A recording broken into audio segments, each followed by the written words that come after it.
Hello there, welcome to episode 85 of Nevermind the Bullens. It's your bite-sized Everton podcast and vodcast. I'm Mike Peters. I was going to record an episode after the Brentford game, but I'm kind of glad in hindsight that I waited until after the Newcastle game, because I might have been all giddy with excitement on the back of the result against Brentford on Saturday. The performance as well, the atmosphere apparently was very good. I wasn't there, but obviously everything I've seen and heard and read was all very, very positive. You know, play with the freedom that we've not played with for months, obviously. Obviously, Frank Lampard getting a terrific reception, showing passion on the touchline, players playing with freedom. Andre Gomez being rejuvenated, attacking, scoring goals, scoring first as well, which we've not done obviously for quite some time. And everything was seemingly rosy in the garden. And then obviously getting the draw against, now Boreham Wood in the fifth round, which is obviously terrific. Cup tie, great opportunity for a money spinner for Boreham Wood, but obviously we've got to take it seriously, because you wonder now, looking on the back of last night, whether actually that cup tie was a sort of a sweet release really from the Premier League and the drudgery of that we've had this season, and the poor, exceptionally poor run of results and form that we've been in, struggling for confidence, because it was back to normal, really, with the Newcastle game. And obviously the cup run is a bit of relief for us as supporters as well, from what's gone on, obviously, this season in the league. So looking forward to that game. Dates to be confirmed, but I'm reckoning, I've put my thinking cap on, and I think that game is going to be on the Tuesday, which I think will be March the 1st, I reckon. Given that obviously the fact that Liverpool have been drawn at home, and the fact that they've got the Carabao Cup final the previous Sunday, they would be probably playing on the Wednesday, because they've got to play on the Saturday tea time against West Ham, and Everton aren't playing Tottenham on the Sunday on TV. I think it's 4 o'clock, that kick-off on March the 6th. But we shall wait to see on that. But weirdly, it's a good thing in a way, obviously, that Frank Lampard has seen the sort of the Jekyll and Hyde elements of Everton's character, and particularly the character of the players, against Brentford and against Newcastle. No doubt in the result, Newcastle absolutely thoroughly deserved the 3 points. No doubt about the result. They wanted it more. Their heart, their desire was there. They played some good football. Alan Saint-Maximin, who I'm a big fan of, was absolutely unplayable. Almost put on my fantasy league team for this game week, but couldn't afford him. I got some points out of him, but I was a bit short on the old cash. Anyway, I digress. Obviously, the lineup was interesting, because I played 3 at the back against Brentford on Saturday, and then went 3 at the back yesterday and played 3-4-2-1. No Dominic Calvert-Lewin. I think he probably would have come on, because it was quite obvious that we did lack a focal point. Richarlison was really, I felt very sorry for him. I was having to plough for him. He was just having balls sort of pumped at him for, sort of 20, for most of the second half. And he had nothing to work with. He was trying to running the channels and getting nothing. No doubt the injuries affected us. Damari Gray going off because it's a big blow, because obviously he's been our star performer really this season, and then losing Yerry Mina again. I mean, he's never known anybody with so many injuries. It's absolutely farcical, really, the amount of injuries that he's getting. Jared Branthwaite came on, struggled a little bit to get into the game, but became more composed as the game went on. But yet again, we're conceding goals that are desperately poor. I mean, the first 2 goals were really, really dreadful defensive goals. So a lot of work's got to be done on the training ground between now and Saturday, particularly to try and somehow make us look a little bit more solid at the back. I don't think I've ever known a game where 2 players have been involved in 2 own goals in the space of 2 minutes. With Mason Holgate and Jamal Lascelles. That's a new one. That's probably one for the pub quiz team. But we were on top for about 20 minutes. We were playing some nice stuff in the first half. We'd struggled a bit early on. We'd looked nervy, but had gradually got a foothold in the game. We're playing some good stuff. Got into the lead. Obviously didn't hold it. The classic football 101 of, your most dangerous time to concede is once you've scored a goal, as soon as you score, because you're not concentrating. And that's exactly what happened. They went back up the other end. Obviously got that goal through, Mason Holgate own goal through Jamal Lascelles. And then in the second half, we just didn't seem to get into the game at all. Obviously, new signings came on. It did adjust the shape of the team. Dele Alli, nowhere near the pace of the game, really. Obviously, there's quality there. We know that. We've seen that in evidence for several years, but was way off last night and was at fault for losing the ball for the second goal, and then not doing making working hard enough to get the ball back, which Newcastle did in spades, and that was the difference. And ultimately, we were getting pushed back, which meant Richarlison was more and more isolated up front, which meant we weren't really creating anything. I can't remember us having a meaningful chance in the second half. Jared Branthwaite obviously had that shot from outside the box that went straight into Martin Dubravka's midriff.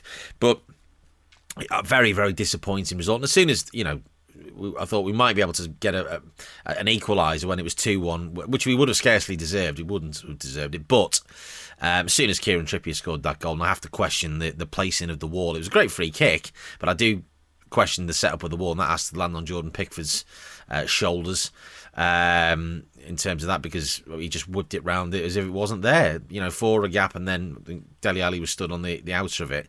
It was disappointing. I thought Donny van der Beek looked pretty good for his sort of brief cameo, but obviously, we were fighting a losing battle there. And it's a very disappointing and a game we really couldn't afford to lose, because Newcastle have now, I think, won back-to-back matches, which meant they've dragged themselves up. We've got games in hand, and we've still got to play Leeds, Newcastle, Burnley. Well, we played Burnley at home, haven't we? We've got to play some of the teams around us. A couple of them at home. We've got a couple of them because obviously we lost to Watford. We beat Norwich at home. So there's an awful lot of work to do. And it's going to be a hard slog. We are absolutely in a relegation battle. And you look at it last night and say, well, there's a lot of quality on that pitch. There's a lot of talented players there. But where's the fight and where's the desire? And I can't begin to quantify, and we may only be able to quantify it in 3 months' time, the miss that Abdoulaye Doucouré is, because he would have provided so much more in terms of his energy and his dynamism in the middle of the park last night, and he just obviously isn't there, and he's not there for the next few weeks, so we have to cope. But the signings that have come in, I'm not quite sure they're going to help with that sort of tough tackling, having some sort of strength in the middle of the park. So that is a real concern, because that is where we are. Winning and losing matches. We're losing matches. That's the top and bottom of it. And that has got to be addressed. We've got to try and find some more solidity from somewhere in the middle of the park. I do worry about Alan. I know he's come out in the press and said that he's desperate to stay and desperate to win things. I just wonder whether he's a player that, is not part of the plans going forward, because with his lack of pace, he's the wrong side of 30. Whether he is the type of player that is going to be the fulcrum that we need. It's too often that he gets bypassed. There's no doubt in his quality. He's a good player, but his lack of pace. He worked great in that midfield three at the beginning of last season under Carlo Ancelotti. Looked really good, but it's just when we're in a two or he's playing alongside Andre Gomez, he's exposed, and suddenly there's no protection for the back four, back three, whatever. And that is something that's got to be addressed really, really quickly, as defending set pieces. It's been a perennial problem for under a number of managers now, but it doesn't seem to be being addressed. Frank Lampard's come out and said, well, there's no magic wand, it can't be fixed in a week. We're aware of that, we're not daft, but there's got to be some positive changes, and quickly, because otherwise we're going to find ourselves in even deeper trouble than we are as it stands. But however, games coming thick and fast at this point in the season. There is now depth in the squad. The bench looked much, much stronger last night. But the crucial players that we're missing, that we need, are Fabian Delph, Abdoulaye Doucouré and Tom Davies. I mean, just to provide some sort of anchor in the middle of the park and give us that protection that we need, and give us a basis from which we can build. Because Anthony Gordon, we know how good he is. He drifted out of the game last night because he was being pushed more and more defensively. You could see him getting more and more frustrated. Got into a couple of spats with Kieran Trippier, etc. And it was, it got a bit fractious, and we was thinking, we're going to end up with a red card here. John Joe Shelby could legitimately have had one. That dreadful tackle on Anthony Gordon in the first half. And that's what John Joe Shelby's always been like. So he was quite lucky to escape escape from that. But whether it's putting Mason Holgate in midfield, but we may not be able to because we're short of midfielders.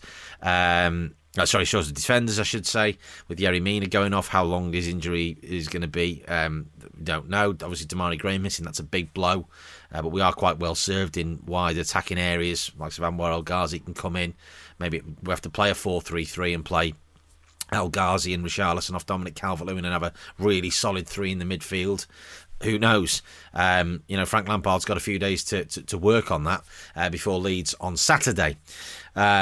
And I'm sure that obviously that's really, looking at and the contrast as well between this season in terms of our away form and last season where we were incredibly strong. I know obviously there were no fans in the ground last season or predominantly, but which does level it up significantly when you've got 52,000 Geordies screaming and creating a pretty raucous atmosphere last night. That is different. I make no bones for that, but we've got to look and say, right, we've got to get our points to try and get ourselves away from this mess at Goodison. But you're looking at it and going, well, we've got Leeds and then we've got Manchester City is our next home game. We've still got to play the likes of Manchester United. We have got the likes of Brentford who are around us, and we've still got to play go to Burnley and places like that. But you're thinking, right, where do we get these, say, 21 points, the 7 wins that we need? Or 6 wins and 3 draws, or 5 wins and 6 draws, however you want to make that up. You're just thinking, from the remaining 18 matches, that's a big ask. And can it be done? Who knows? Only time will tell, I suppose. If you want to get in touch with us, you can at NMTVPod on Twitter. NMTVPod@gmail.com is the email. This has been a Top Content production. And until the next time, after the Leeds game this coming Saturday, keep the faith. Come on, you Blues.